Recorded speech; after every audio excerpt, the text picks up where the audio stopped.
کوئی مصیبت زمین میں اور خود تم پر نہیں پڑتی مگر بیشتر اس کے کہ ہم اس کو پیدا کریں ایک کتاب میں لکھی ہوئی ہوتی ہے، اور یہ کام اللہ کو آسان ہے،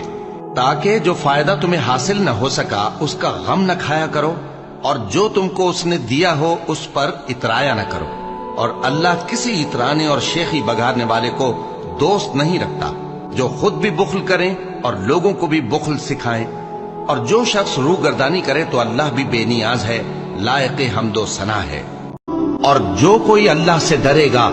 وہ اس کے لیے رنج و غم سے نجات کی صورت پیدا کر دے گا، اور اس کو ایسی جگہ سے رزق دے گا جہاں سے اس کو وہم و گمان بھی نہ ہو، اور جو اللہ پر بھروسہ رکھے گا تو وہ اس کے لیے کافی ہوگا۔ اللہ اپنے کام کو جو وہ کرنا چاہتا ہے پورا کر دیتا ہے۔ اللہ نے ہر چیز کا اندازہ مقرر کر رکھا ہے، تک نہ ان کا گوشت پہنچتا ہے اور نہ خون، بلکہ اس تک تمہاری پرہیزگاری پہنچتی ہے۔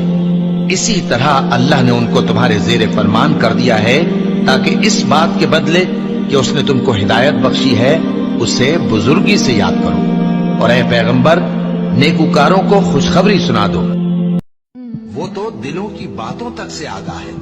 اور زمین پر کوئی چلنے پھرنے والا نہیں مگر اس کا رزق اللہ کے ذمے ہے۔ وہ اس کے رہنے کی جگہ کو بھی جانتا ہے اور جہاں سونپا جاتا ہے اسے بھی۔ یہ سب کچھ کتاب روشن میں لکھا ہوا ہے، اور وہی تو ہے جس نے آسمانوں اور زمین کو 6 دن میں بنایا، اور اس وقت اس کا عرش پانی پر تھا۔ تمہارے پیدا کرنے سے مقصود یہ ہے کہ وہ تم کو آزمائے کہ تم میں عمل کے لحاظ سے کون بہتر ہے۔